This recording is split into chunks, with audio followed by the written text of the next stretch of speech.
From behind বিতর্ক push from behind বিতর্ক SSK অধিকর্তার বক্তব্যে বিতর্ক কেউ ধাক্কা দেয়নি বলে জানালেন অধিকর্তা। মাথা ঘুরে পড়ে যাওয়ার সময় ধাক্কার অনুভূতি আর এই ধাক্কার অনুভূতির কথা বলেছেন বলে দাবি অধিকর্তার। পুশ ফ্রম বিহাইন্ড বিতর্ক এসএসকে অধিকর্তার এই বক্তব্যে বিতর্ক কেউ ধাক্কা দেয়নি বলেই জানালেন অধিকর্তা। মাথা ঘুরে পড়ে যাওয়ার সময় ধাক্কার অনুভূতি আর এই ধাক্কার অনুভূতির কথাই বলেছেন বলে দাবি অধিকর্তার।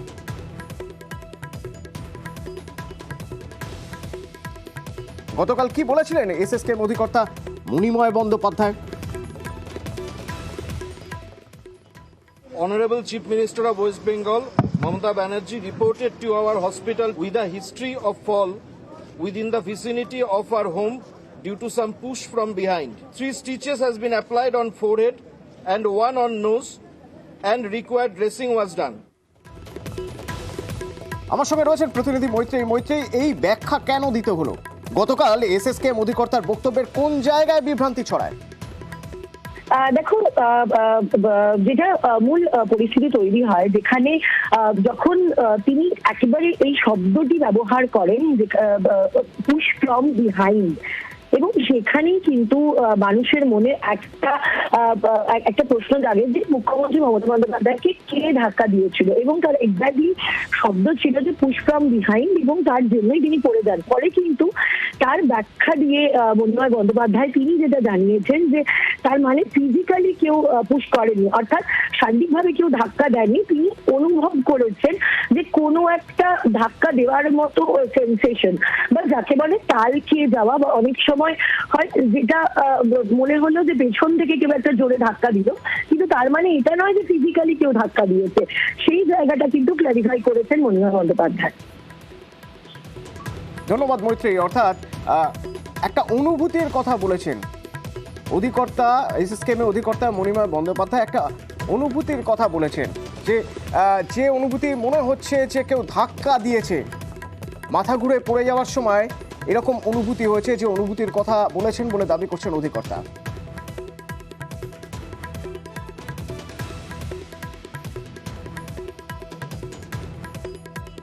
পুশ ফ্রম বিহাইন্ড এসএসকেএম অধিকর্তার গতকাল যে বক্তব্য, সেই বক্তব্যে বিতর্ক। তবে অধিকর্তা জানান যে কেউ ধাক্কা দেয়নি, মাথা ঘুরে পড়ে যাওয়ার সময় ধাক্কার যে অনুভূতি হয়েছে সেই অনুভূতির কথা বলেছেন বলে দাবি করছেন অধিকর্তা।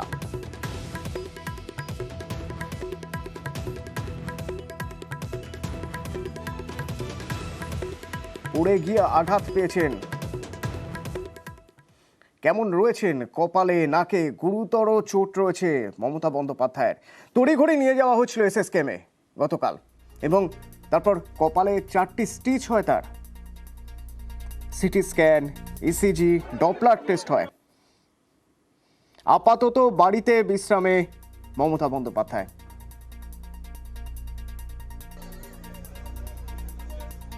এগুলো সেই ছবি যখন তাকে বার করে নিয়ে আসা হচ্ছে এসএসকেএম থেকে, এসএসকেএমে তার শুশ্রূষা হচ্ছে, সেই ছবি দেখছেন।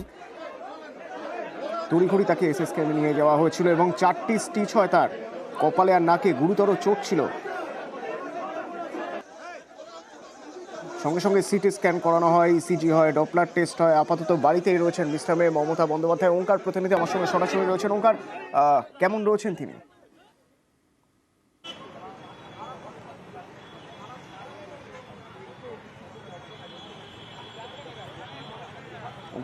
ওঙ্কার কি আমার কথা শুনতে পাচ্ছ?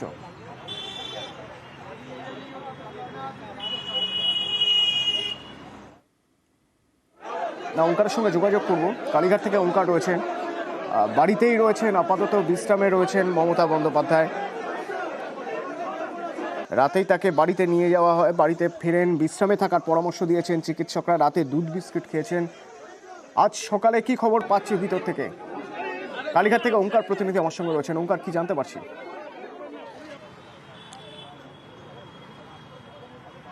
একদমই দেখো, এখনো পর্যন্ত যেটা খবর, মুখ্যমন্ত্রী মমতা বন্দ্যোপাধ্যায় তার শারীরিক অবস্থা স্থিতিশীল রয়েছে। এসএসকেএম হাসপাতাল থেকে একটি চিকিৎসক দল, সেই দল কিন্তু এসে আর খানিকক্ষণের মধ্যে পৌঁছবে, এখন এমনটাই কিন্তু এসএসকেএম হাসপাতাল সূত্র মারফত আমরা জানতে পারছি। এবং গতকালকে রাত্রেবেলায় যে সিটি স্ক্যান, ডপলার টেস্ট যেগুলি টেস্ট হয়েছিল, সেই সমস্ত টেস্টের রিপোর্ট কিন্তু চিকিৎসকরা সঙ্গে করে নিয়ে আসবেন এবং নিয়ে এসে মুখ্যমন্ত্রী মমতা বন্দ্যোপাধ্যায় তার শারীরিক অবস্থার পরীক্ষা নিরীক্ষা করবেন। এবং সেই টেস্টের যে রিপোর্টগুলি রয়েছে সেগুলোকে পর্যালোচনা করার পর যদি চিকিৎসকরা মনে করেন যে তাকে এসএসকেএম হাসপাতালে পুনরায় নিয়ে যেতে হবে, সেক্ষেত্রে কিন্তু এসএসকেএম হাসপাতালের চিকিৎসকরা তারা কিন্তু এসএসকেএম হাসপাতালে নিয়ে যাওয়ার জন্য পরামর্শ দিতে পারেন, এমনটাই কিন্তু এখনো পর্যন্ত খবর। গতকালকে রাত্রেবেলায় তিনি কিন্তু খাওয়া দাওয়া কম করেছিলেন এবং তার পরবর্তী সময় তিনি যখন এসএসকেএম হাসপাতাল থেকে ফিরে আসেন, তারপরে যেহেতু তাকে ব্যথা কমানোর জন্য ওষুধ দেওয়া হয়েছিল, সেই কারণের জন্য খাওয়া দাওয়া কম করেছিলেন। রাত্রেবেলায় শুধুমাত্র দুধ এবং বিস্কুট খেয়েছিলেন মুখ্যমন্ত্রী মমতা বন্দ্যোপাধ্যায়, কারণ তাকে ওষুধটা খেতে হতো। আর আজকে সকালবেলায় তিনি কি খাবেন না খাবেন সেই বিষয় সম্পর্কে চিকিৎসকরা ডায়েটের কোনো চার্ট বেঁধে দেন কিনা সেটাই কিন্তু এখন দেখার। তবে সামগ্রিকভাবে রাত্রেবেলায় অন্যান্য দিনের তুলনায় কম ঘুম হয়েছে খানিকটা, এমনটাই কিন্তু এখনো পর্যন্ত কালীঘাট সূত্র মারফত আমরা জানতে পারছি। সব মিলে তার শারীরিক অবস্থা আপাতত স্থিতিশীল রয়েছে। এসএসকেএম হাসপাতাল থেকে একটি মেডিকেল টিম আর খানিকক্ষণের মধ্যেই মুখ্যমন্ত্রী মমতা বন্দ্যোপাধ্যায়ের বাসভবনে আসবেন এবং তাকে তার পরবর্তী চিকিৎসা কিরূপ হবে সেই সম্পর্কে কিন্তু তারা সিদ্ধান্ত নেবেন। অতনু। ধন্যবাদ ওঙ্কার। এবং আহত মুখ্যমন্ত্রী, তাতে দেশ জুড়ে উদ্বেগ এবং প্রার্থনা। গতকাল থেকে আজ সকালের ছবিও যদি আপনাদের দেখাই, সকালে কালীঘাটের পুজো, রাজ্যের বিভিন্ন প্রান্তে মমতা বন্দ্যোপাধ্যায়ের দ্রুত সুস্থতা প্রার্থনায় পুজো হচ্ছে, যজ্ঞ হচ্ছে। হাওড়ার যজ্ঞের ছবি দেখছেন।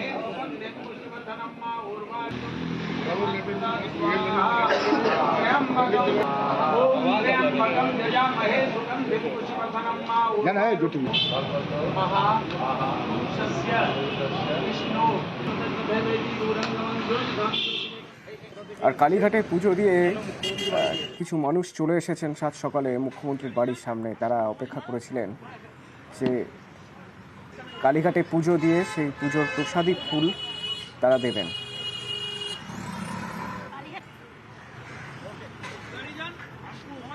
তোমার পাশে আছে, তোমার সাথে আছে, তুমি এগিয়ে চলো, আমরা তোমার পাশে আছি। আমাদের মা মাটি মানুষের মার যে আঘাত লেগেছে, তার জন্য সকালেই আজকে আমরা কালীঘাটে মায়ের কাছে পুজো দিয়ে মা মাটি মানুষের মা তাড়াতাড়ি দ্রুত আরোগ্য কামনার জন্য আমরা এখানে এসেছি। বিষ্ণুপুরে দেখুন কালীঘাটের ছবি দেখছেন, তার পাশাপাশি দেখুন বিষ্ণুপুরেও, সেখানেও সকাল থেকে পুজো অর্চনা, পুজো পাঠ চলছে যজ্ঞ। হাওড়ার যজ্ঞর ছবি দেখালাম আপনাদের।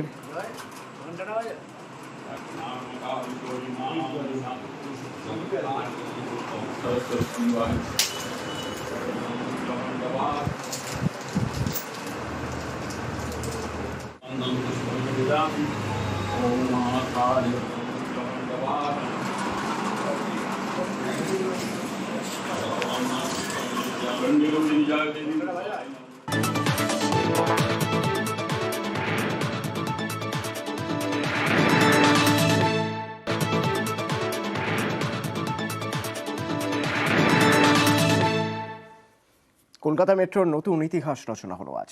গঙ্গার নিচে দিয়ে যাত্রীবাহী মেট্রো, অর্থাৎ প্রথম যে মেট্রো চালু হয়েছিল আনুষ্ঠানিকভাবে, সেদিন প্রধানমন্ত্রী ছিলেন, জনসাধারণের জন্য আজ খুলে দেওয়া হলো। আর দেখুন প্রথম দিনের অবস্থা, সবাই ইতিহাসের সাক্ষী হতে প্রথম দিনই চলে গিয়েছেন। দেশের প্রথম under water metro Howrah Maidan থেকে ধর্মতলা।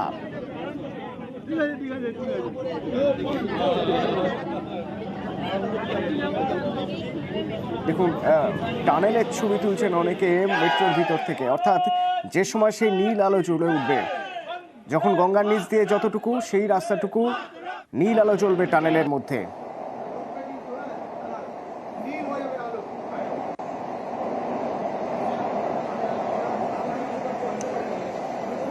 কোচগুলি সাজিয়ে তোলা হয়েছে, এক ইতিহাসের সাক্ষী হতে অনেকেই চলে গেছে। ওই দেখুন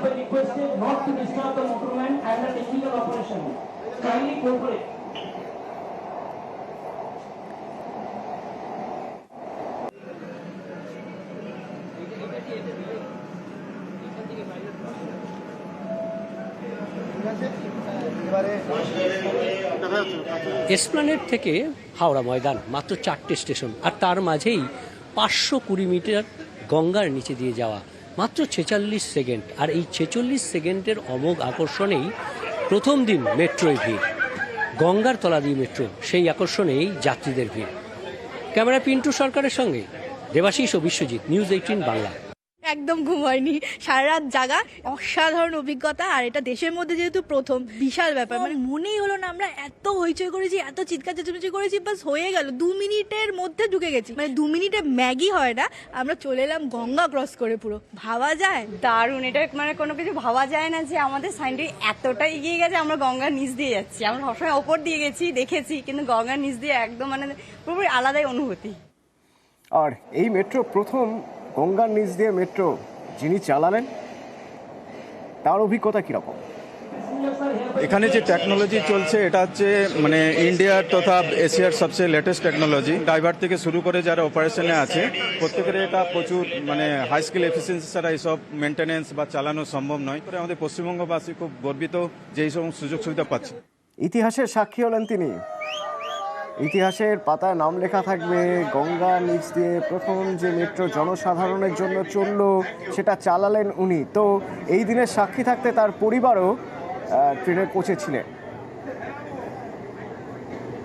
হ্যাঁ, খুবই ভালো। আমরা বাবাকে ফার্স্ট ডে এনকারেজ করার জন্য, সাপোর্ট করার জন্য এসে, আর অফকোর্স এই এক্সপিরিয়েন্সটা গঙ্গার নিচ দিয়ে যাওয়ার, blue light and fish drawing খুবই সুন্দর ছিল।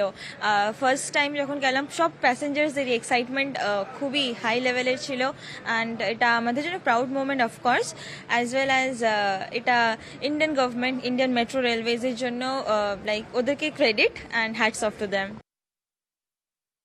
মেট্রোতে 4 বছর, মানে 2020-তে। স্বামী পাইলট, যাত্রী আপনি, 2 কন্যাকে নিয়ে কি অনুভূতি? ভীষণ ভালো লাগছে, প্রাউড ফিল করছি, খুবই মানে আনন্দ লাগছে আমাদের যে মেট্রোতে ফার্স্ট আমরা প্যাসেঞ্জার যাচ্ছি, ফার্স্ট আমার হাজব্যান্ড মেট্রো চালাচ্ছে এখানে। এর পাশাপাশি নিউ গড়িয়া থেকে রুবি মোড় পর্যন্ত মেট্রো পরিষেবা শুরু হলো আজ থেকে।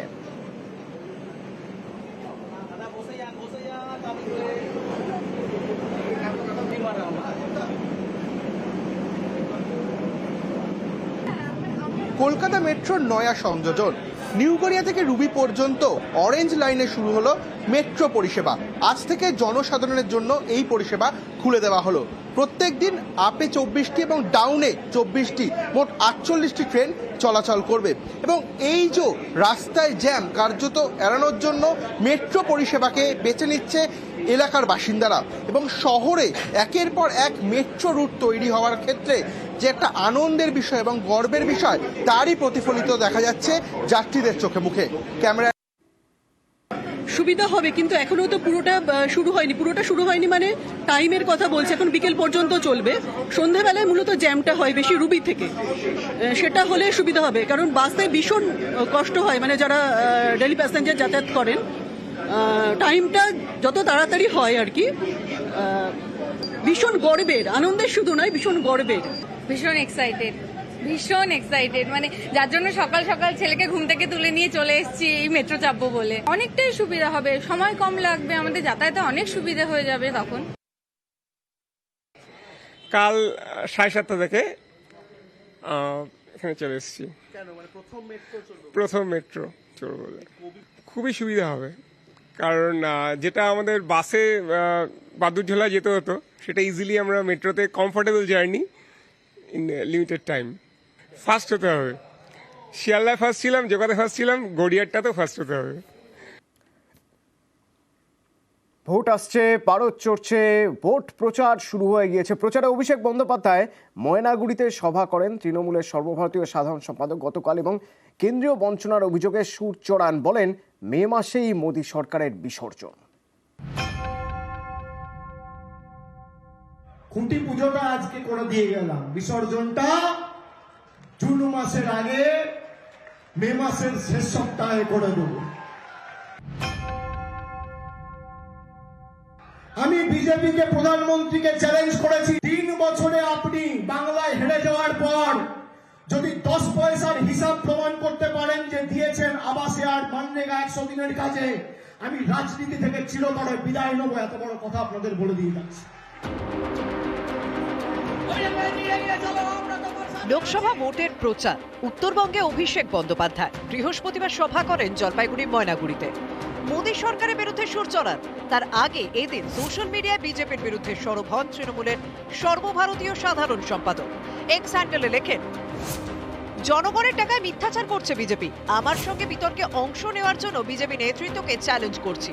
2021 সালে পশ্চিমবঙ্গে হারের পর আবাস এবং 100 দিনের কাজে যদি 1 পয়সা দিয়ে থাকে তাহলে শ্বেতপত্র প্রকাশ করে তার প্রমাণ দিন। 12টা বেজে 17 মিনিটে বিজেপি থেকে টুইট করে বলা হয় যে আমরা কোনো নেতা পাঠাবো না, আমরা যুব মোর্চার কার্যকর্তাদের পাঠাবো। আমাকে উদ্দেশ্য করে বলা হয় 3টের সময় দয়া করে বিজেপির কেউ যদি আসতে চায় তথ্য পরিসংখ্যানটা সামনে নিয়ে আসবেন। কেউ এসছে এখনো বিজেপি? ভারতবর্ষের প্রধানমন্ত্রী এসে বলেছে মোদি কা গ্যারেন্টি মেরা গ্যারেন্টি। 5 বছর আগে এসে বলেছিল না 15 লাখ টাকা করে সবাইকে দেবে, পেয়েছেন? মোদিজির গ্যারেন্টি মানে জিরো ওয়ারেন্টি। এই গ্যারেন্টি নেবেন? ধূপগুড়ি মহকুমা হয়েছে, আমরা চাষের জল একাধিক ব্লকে পৌঁছে দিয়েছি। 600 কোটি টাকার রাস্তা 3টে জেলায় হয়েছে। 100 দিনের 2 বছর ধরে শ্রমিকদের টাকা বিজেপি সরকার আটকে রেখেছিল, ডাইরেক্ট ব্যাংক ট্রান্সফারের মাধ্যমে তাদের টাকা পৌঁছে গেছে।